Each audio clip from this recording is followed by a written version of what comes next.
had I had the relationship that we have, even if I hadn't sown my wild oats, I wouldn't have felt compelled to do that. Thirst traps and things like that. When they're in a relationship they're looking for outside attention for men. For men, it manifests in them going out and trying to pick up girls or in some way or have a car, a fancy car or what, to get the attraction. When I look at it now, I'm like, damn, I was a pretty bad guy, right? That was not a good thing. I was a bad guy.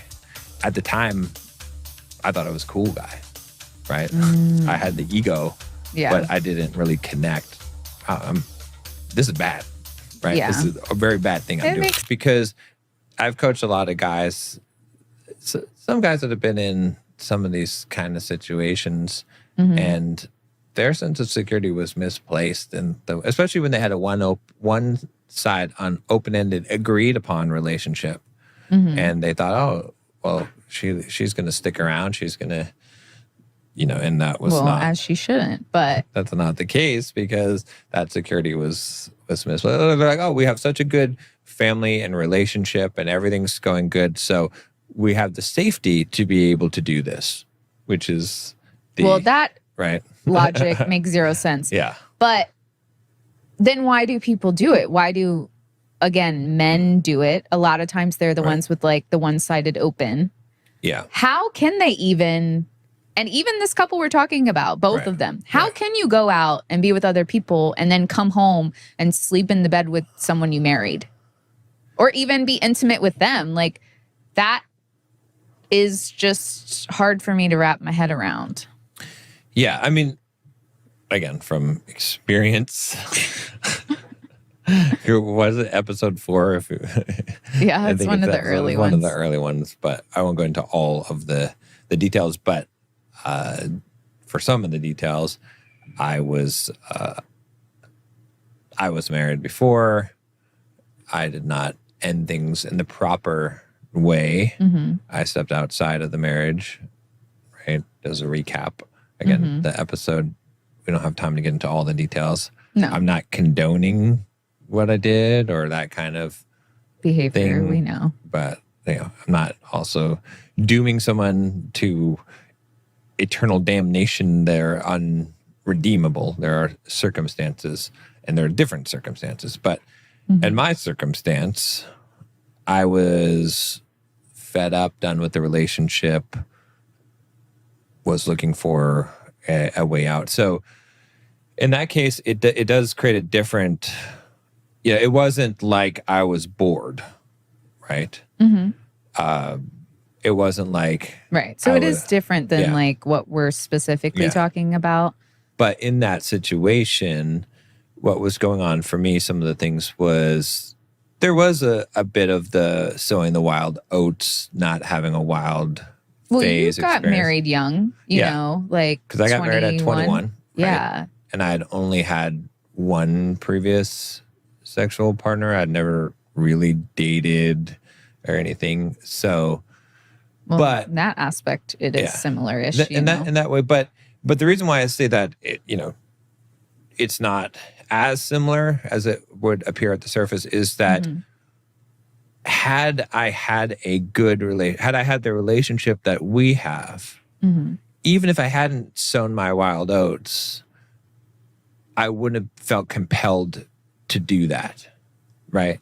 You think so? Like, really? Yeah, I know so. Because it was only because I had gone so many years, like 15 years or so, without thinking that. Not that it wasn't ever in my head at all, but I was not going to execute it. It was not worth the risk. I wasn't. Right. You were faithful and loyal to and committed to the decision you made to get married. Yeah. Because I knew that, hey, you go out to get some pizza and there's other pizza parlors, but you've gone to this pizza parlor. You can eat the pizza that you got at that parlor. It's silly to just... The John examples. Yeah. So in that situation, then that became, when you're not happy, then those things rise to the surface. There is also, in my case, a big insecurity around dating and women and being found attractive. And so I wanted to prove something, right? To myself, to people who doubted me, right? But if you had a better relationship, you don't feel like you would have been insecure or anything like that? Because yeah, I think it's important for a relationship to be good, for you to feel secure in your sexuality and that your partner is attracted to you and that you're attractive in general, right? I guess more so that like the partner creates that desire, right? That you talk about. Yeah. Because if you're getting that and you feel that sense of it, then you don't need to look elsewhere for it, right? And it manifests in various ways. Women, it manifests with, thirst traps and things like that. When they're in a relationship they're looking for outside attention.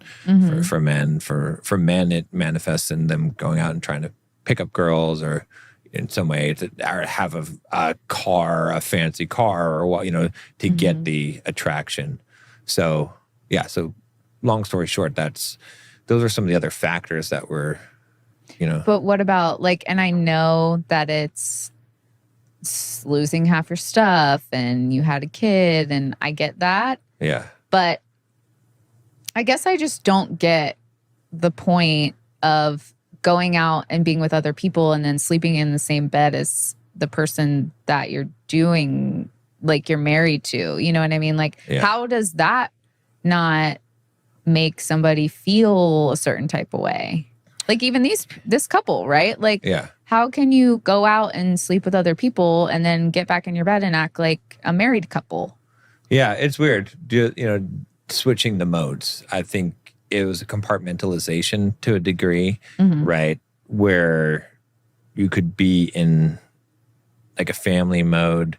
When you've been with someone for a very long time, you have a sort of companionship, friendship that is underlying the relationship.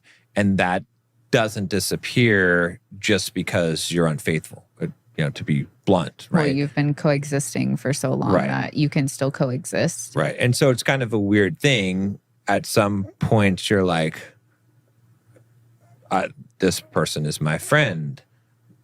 You almost want to share your experience of what you're doing, which seems odd, right? But these are the weird things that happen. But also, some of these hoops you have to jump through to do the kind of stuff that I did, where you have to compartmentalize things because you can't really deal with it. When you ask that question of how can you do this, you don't psyche, think about it because then you'll feel the guilt and the shame and all that stuff. Yeah, your psyche is pushing it out. It won't bring those two things in, right? Because that makes sense. What happened to me later on. It all hit you like a ton of bricks. Yeah, because it was oh, yeah, this is actually what you did, right? When I was going out and having a good time and doing all this and being the cool guy that pickup artist and all this stuff, I wasn't thinking about those things, right? I was aware of them, but it didn't make the real emotional connection that made it real. It's okay. It's weird when I imagine that someone who commits any kind of crime, not that crime, right, to some degree feels disconnected from it and doesn't realize that they're the bad guy, right? Oh, I'm sure. And it's when you realize, oh yeah, okay, there's extenuating circumstances. Of course, there was things that were done to me, blah, blah, blah. But when I look at it now, I'm damn, I was a pretty bad guy, right? That was not a good thing. I was a bad guy.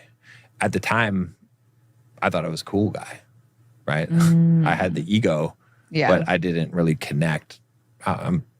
This is bad, right? Yeah. This is a very bad thing I'm doing. It makes sense that your mind would push it out because then you'd have to face it.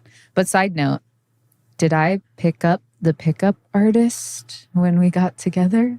I picked you up. Because you were just going to go out and be single, and I picked you up and put you in the relationship box. That's true. Yeah, it's I think it's so. Who's the real pickup artist? You trapped.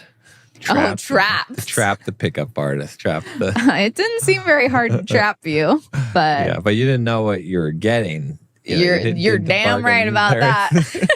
It's pull this thread. And, oh, That's what's connected to that thread. So it's like, yeah. Yeah. Like But yeah, lift you up did. the rug, see all the dirt, put it back down. But Yeah, but you had that to- was just my little side note. Yeah. But yeah.